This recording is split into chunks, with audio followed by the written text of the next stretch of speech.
Welcome to the Valley of Fire near Overton, Nevada. It's a beautiful place if you ever get a chance to visit. It may seem odd, but today I want to start a series on blues. I know there are a lot of YouTube videos on how to play the blues and how to play chords and the different techniques, the scale patterns and that sort of thing, but I believe that my take on the blues will give you some fresh insight into some different possibilities and also make your blues soloing much more distinctive and allow you to pursue your own personality in it. Before we get started with that, let's just talk about some of the fundamentals though of the blues. I think most of you probably know already there are 3 chords in the blues primarily. I'm going to do my blues in G. So the first chord is going to be G7. You'll notice I do a lot of thumbing over on the bass note, which my thumb also is muting string 5. All you do is you wrap the neck of the guitar right into here. It helps if you have a little bit of a fatter neck. So I'm playing the root of the chord there with my thumb, the flatted 7th with my index, the 3rd of the chord with my 2nd finger. The reason I do this is because it gets my hand into a position which allows me to do bending. To bend, it's very difficult if you're in this sort of position with the thumb in the middle of the fingerboard, more like what I call a classical hand position.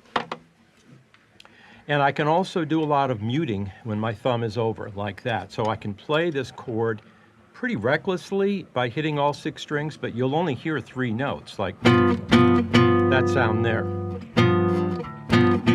The next chord is going to be rooted on C, which is called the 4 of this key of G, G blues that is. And I'll probably play a C9 because it sounds a little bit bluesier, maybe a tad bit jazzier. Here's how this chord goes. 2nd finger is on the C, 1st finger is on the E, which is the 3rd of the chord. And then my 3rd finger is covering the B flat,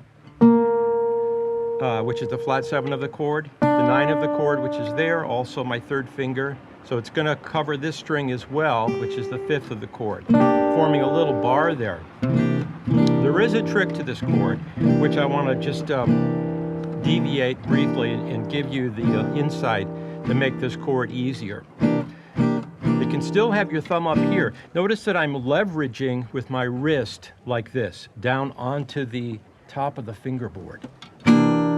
That makes the chord really easy to play. I just basically lock my fingers into position and kind of tilt that over, making a lever.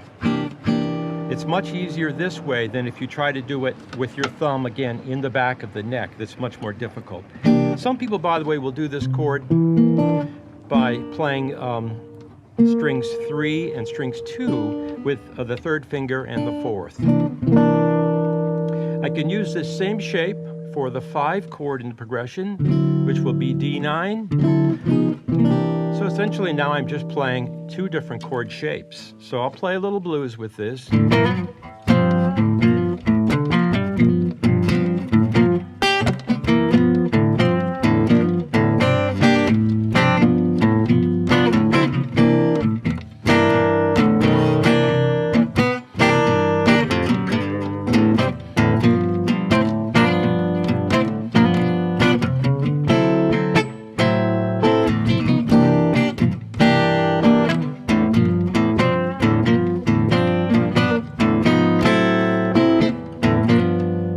That's 12 bars.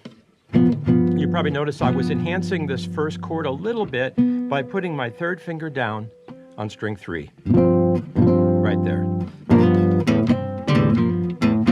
And the rhythm that I'm using is called a shuffle, a very important sound in the blues. So it's this boom, boom, beep, boom, boom, boom, beep, boom, boom, boom, beep, boom, boom, boom, boom. So 1, 2, 3, 4. Shuffle.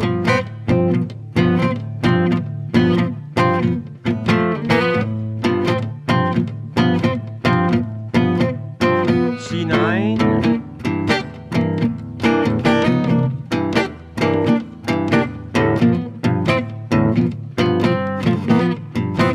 D9,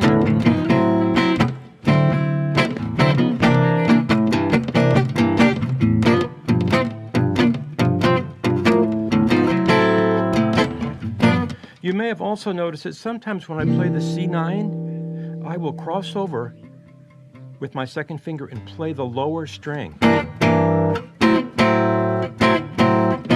So essentially I'm leaving the root note of the chord completely out. So that's the sound of the shuffle. Those are the dominant chords. The G7, the C9, the D9. The C9 could just as easily be a C7, which bar chord version of that. First finger, the root. Third finger, the fifth. The bar on the flat 7, string 3. The third of the chord with my fourth finger on string 2. And the fifth up there. I prefer the C9. So let's talk about now how to approach actually sounding bluesy with your single line work or your double line work or triple line for that matter. The important thing, of course, to focus on in the blues is the feel.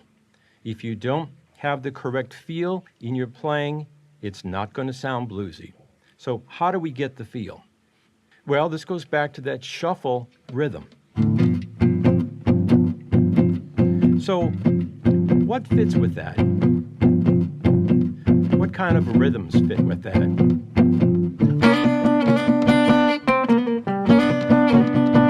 These rhythms, and these are called triplets. I'm playing 3 notes per beat. 1, 2, 3, 4. And then when I'm not playing 3 notes per beat, I'm either going to be playing a note that's on one of those 3 divisions of each beat. So I'm either going to be playing on the first triplet, the second 8th note triplet, or the third 8th note triplet. So here's what it sounds like playing. Obviously, if we play on the first triplet, it's just a downbeat. 1, 2, 3, 4. Here's playing on the first and second. Sounds a little bit strange. Here's playing on the first and third, which is more common.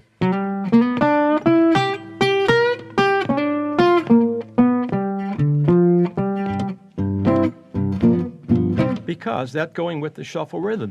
The shuffle rhythm is hitting on the downbeat, but also just before the next downbeat, which is called the third part or the third unit of that triplet. You don't have to remember those terms, but that's how it goes. So in the first lesson, what you should practice is simply just doing this. Just put a metronome on, 2, 3, 4. That's the kind of rhythm you want to have. And don't hold the chord down constantly.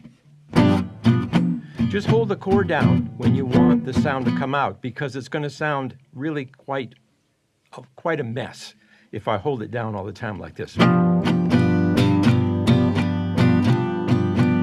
If you can't get the thumb thing happening, then just go to a standard bar chord.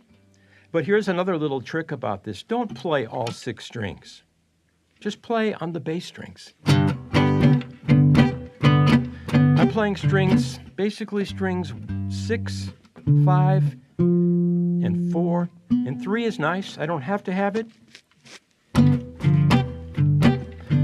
Now, at the end of, say, 4 beats of music, I'm going to drop the chord down a half step to the wrong chord, which would be F sharp, and then slide it back up to give a little bit of tension. Sometimes you can even slide it to the wrong chord a half step higher in pitch and then back down. It's a real cool sound, and it gives some variety without having to change actual chords.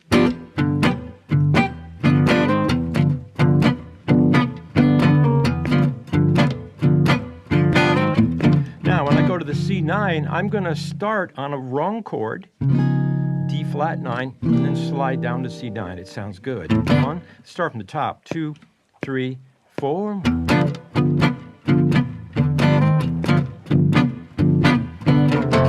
I can even come up 2 frets.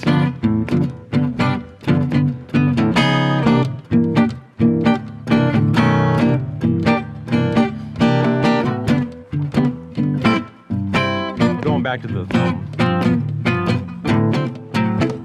Walk down to them. Right there's a little connector.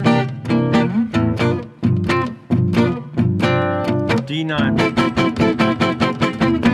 That rapid triplet strum at the end raises some tension. Practice on some of that. We'll get back to the blues in the next lesson.